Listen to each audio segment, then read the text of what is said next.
Assalamualaikum warahmatullahi wabarakatuh. Hari ini kita akan membahas mengenai desain barang dan jasa. Anda bisa membaca profil perusahaan global mengenai Regal Marine, serta tonton YouTube-nya. Kemudian juga Anda bisa melihat YouTube mengenai rumah sakit Soldis Hospital khusus hernia untuk bisa menggambarkan mengenai desain produk dan jasa. Regal Marine itu mewakili perusahaan manufaktur, sedangkan rumah sakit Soldis ini mewakili desain jasa.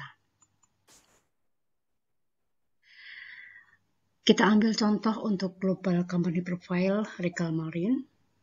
Regal Marine itu merupakan pabrik boot terbesar ketiga yang melakukan ekspor pada 30 negara. Dia menghasilkan 6 model boot baru setiap tahunnya dan didesain sesuai dengan selera konsumen.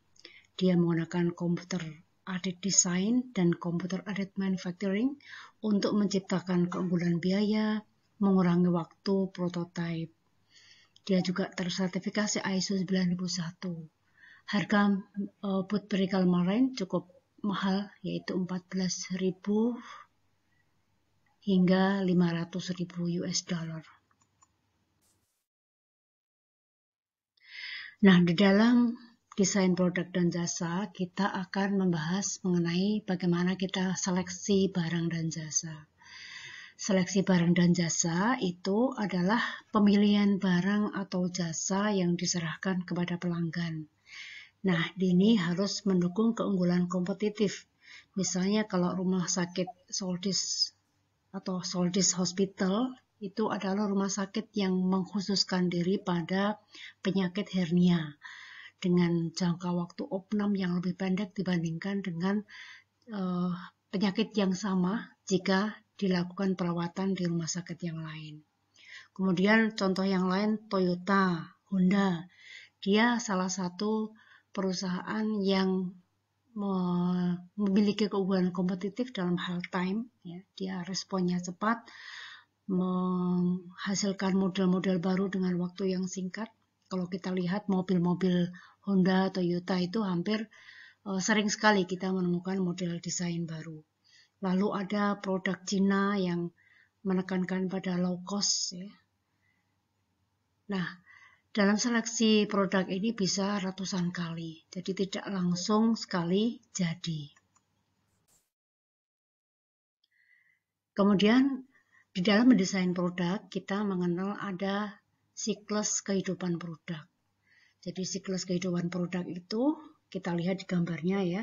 Introduction atau perkenalan, kemudian growth, pertumbuhan, maturity, kedewasaan, dan decline atau kematian. Nah, lama siklus produk itu bervariasi, ada yang hanya menit, jam, hari, minggu, bulan, ataupun tahun. Misalnya kalau dulu kabar berita itu mungkin waktunya 1 hari, ya. Tapi kalau sekarang orang bisa mendapatkan kabar berita itu waktunya bisa hanya dalam satuan menit. Kalau dulu kabar kemarin tuh baru bisa kita lihat saat ini lewat surat kabar. Tapi dengan perkembangan teknologi, dengan menggunakan internet, ada kabar kejadian suatu peristiwa 1 menit atau bahkan kurang dari 1 menit kita sudah dapat mendapatkan berita. Nah, kalau kita sudah dapat berita, ada orang memberitakan, itu basi, ya. Berarti sudah siklusnya sudah habis. Nah, ini tahap perkenalan produk. Itu ciri-cirinya apa di sini? Kita lihat dari cost of development and production. Jadi biayanya masih tinggi pada tahap perkenalan ini.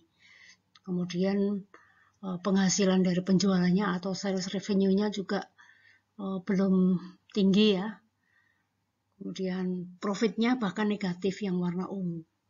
Kemudian masa pertumbuhan, profit sudah mulai naik dari negatif menjadi naik, ya.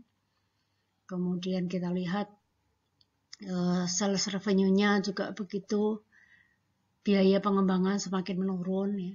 tahap maturity atau kedewasaan, ciri-cirinya kita bisa membaca dari garis yang ada di tabel itu. Coba Anda sebutkan ya, apa ciri-ciri dari setiap tahap dalam produk life cycle. Nah, produk life cycle atau siklus kehidupan produk itu ada perkenalan, pertumbuhan, kedewasaan, penurunan, tadi sudah kita jelaskan. Masing-masing memiliki strategi. Pada tahap perkenalan, perusahaan banyak melakukan riset and development. Seperti sekarang ini, kita baru proses untuk mencari obat-obatan untuk mengobati penyakit COVID. Ya. Di sana masih banyak riset and development, trial and error, yang itu semua membutuhkan biaya yang cukup banyak. Kemudian masa pertumbuhan, kalau sudah mulai diperkenalkan, maka penjualan akan semakin meningkat dengan cepat ya. Mungkin nanti setelah COVID itu ditemukan obatnya, penjualannya akan meningkat dengan cepat. Maka perusahaan harus menambah kapasitas untuk antisipasi peningkatan permintaan. Ini strateginya. Lalu tahap kedewasaan, produknya harus inovatif, memperbaiki kontrol produk, menambah lini produk. Kemudian keempat, penurunan. Jadi bisa memproduksi produk dengan kontribusi keuntungan perusahaan dan menghilangkan lini produk yang tidak menguntungkan. Hampir semua produk itu mengalami siklus yang berakhir dengan kematian, meskipun bisa juga dengan strategi setiap siklus kehidupan produk ini produk masih bisa bertahan.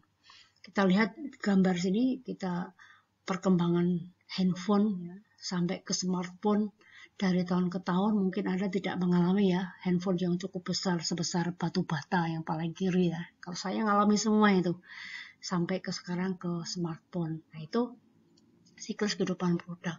Maka kalau sekarang sudah eranya smartphone, ya kita menghasilkan, sudah tidak bisa lagi menghasilkan handphone sebesar batu bata ya, seperti yang ada di gambar itu ya. Jadi itulah siklus kehidupan produk. Sabun mandi ya, misalnya sabun merek Lux. Nah itu zaman saya anak-anak sampai sekarang masih bertahan. Berarti dia masuk ke tahap kedewasaan, tetap bisa melakukan modifikasi produk supaya produknya tidak mati.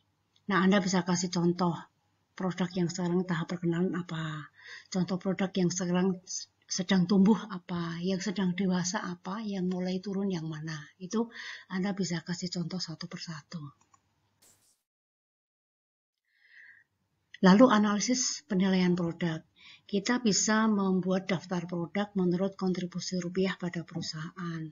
Ya, yang memiliki kontribusi rupiah yang tinggi yang mana, yang hanya menyumbang sedikit yang mana ya. Kemudian juga bisa meningkatkan cash flow.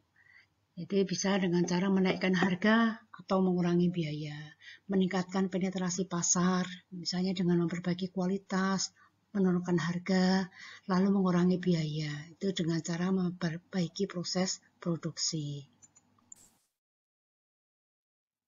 Lalu di dalam mendesain produk dan jasa, tadi kita lihat dalam siklus kehidupan produk ada tahap perkenalan. Nah, setelah kita menciptakan suatu produk baru, kita perlu memperkenalkan.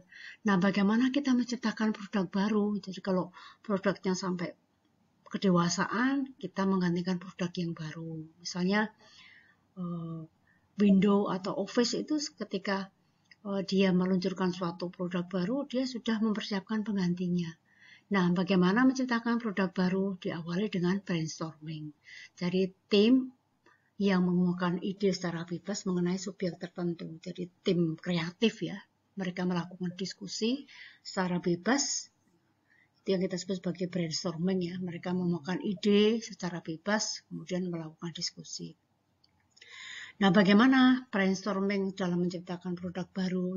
Kita perlu memahami pelanggan dengan riset pemasaran, apa yang diinginkan oleh pelanggan ya.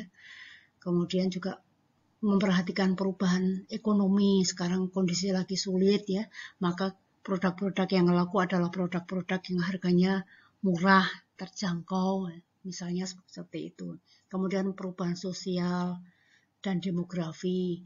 Sekarang lebih banyak penduduk Indonesia itu usia produktif, ya. Tidak seperti di negara maju yang lainnya itu kekurangan usia produktif. Nah, di Indonesia itu kelebihannya kita punya banyak usia produktif karena tingkat kelahirannya masih tinggi. Nah, bagaimana itu mendesain produk untuk anak-anak muda gitu ya. Kemudian juga perubahan teknologi itu juga perlu kita perhatikan pada saat kita brainstorming untuk menciptakan produk baru. Perubahan politik, kemudian perubahan peraturan itu juga mempengaruhi bagaimana produk baru itu diciptakan. Lalu prosesnya bagaimana? Proses menciptakan suatu produk, yaitu mulai dari mencari ide, kemudian melaksanakan ide, mampu atau tidak, apa persyaratan konsumen, yang dimaui konsumen apa spesifikasi fungsionalnya, bagaimana produk itu bisa bekerja, apa spesifikasinya, bagaimana produk itu dibuat, ya.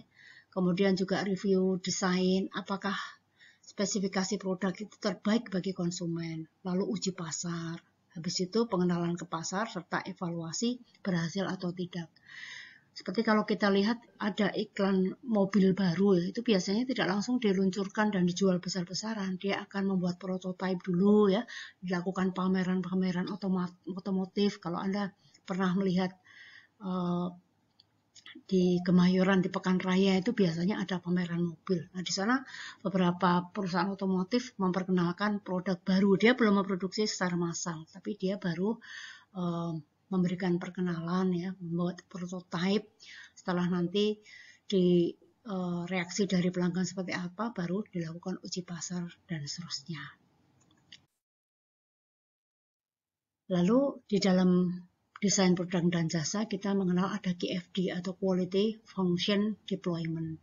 Jadi proses menentukan kebutuhan konsumen dan menerjemahkannya ke dalam atribut yang dapat dijalankan. Nah, ini nanti hasilnya adalah House of Quality, rumah kualitas. Jadi ada misalnya ini membuat kamera. Pembuat kamera itu apa saja spesifikasi yang diinginkan oleh pelanggan. Oh, dari sisi lightweight, kemudian kemudahan penggunaan, reliable, dan seterusnya. Koreksi warna, ya. Terus apa yang sudah diberikan oleh perusahaan, ya. Kita lihat yang atas itu, yang warna kuning itu adalah yang sudah diberikan oleh perusahaan. Nah, kita sesuaikan, sesuai belum apa yang diinginkan oleh pelanggan dengan apa yang diberikan oleh perusahaan. Nah, ada high relationship, ada medium relationship, ada low relationship. Kalau high itu berarti apa yang diinginkan oleh pelanggan itu sudah diberikan oleh perusahaan kepada pelanggan. Kalau medium itu ya berarti belum sepenuhnya. Kalau low itu artinya masih rendah, belum sesuai dengan spesifikasi pelanggan. Lalu tentang manufaktur dan rekayasa nilai, yaitu aktivitas yang membantu meningkatkan desain, produksi, pemeliharaan, dan penggunaan produk. Nah, bagaimana caranya?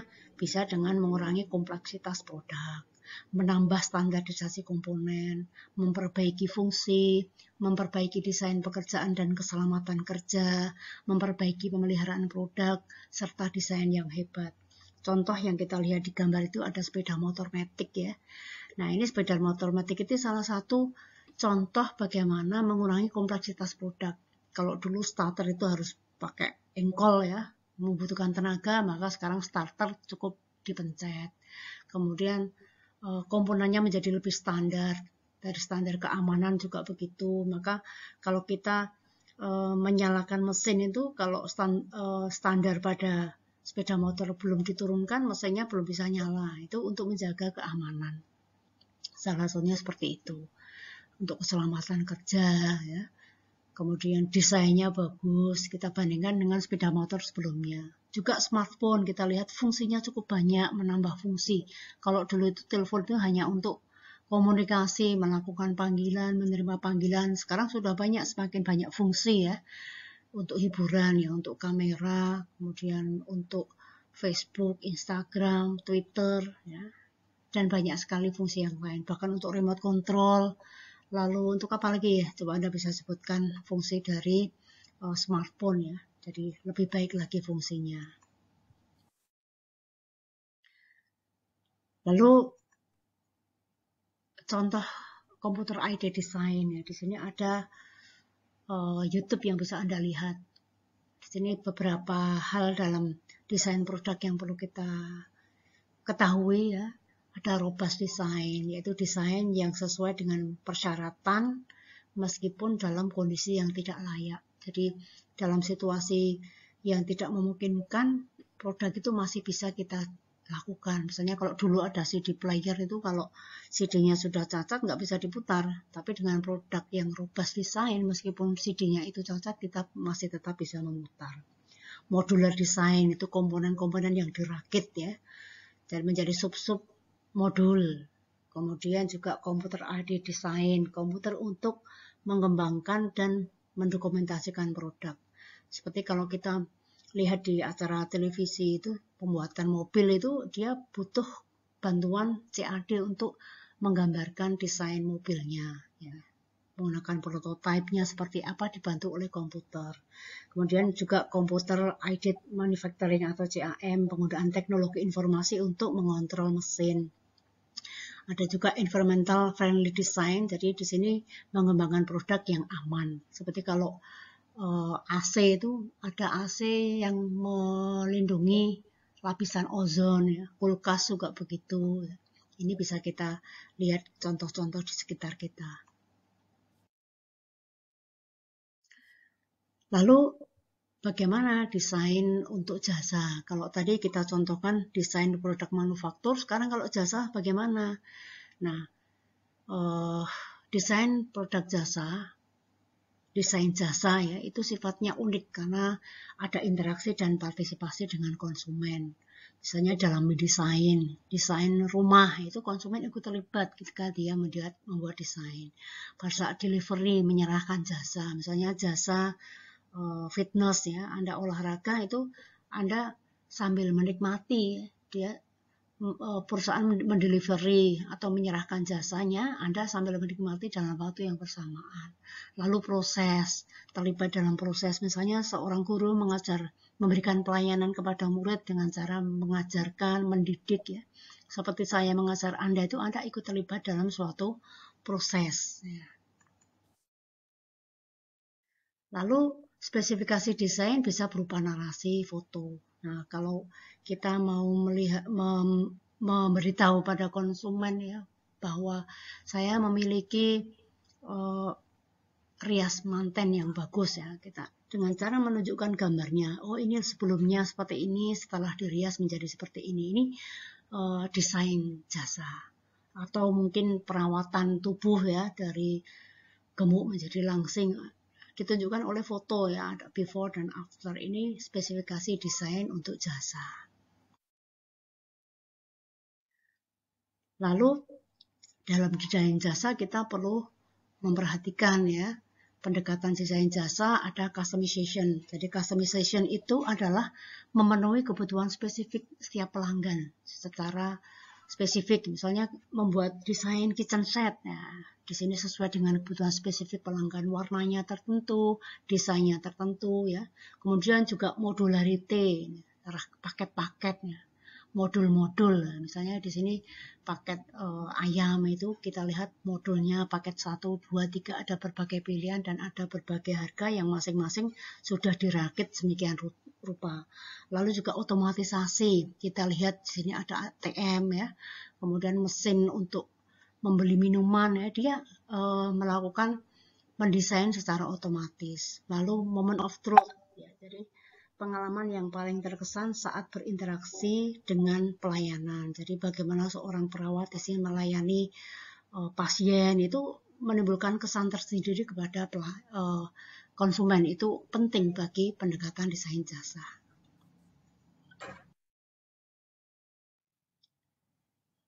Baik, saya kira itu ya. Assalamualaikum warahmatullahi wabarakatuh.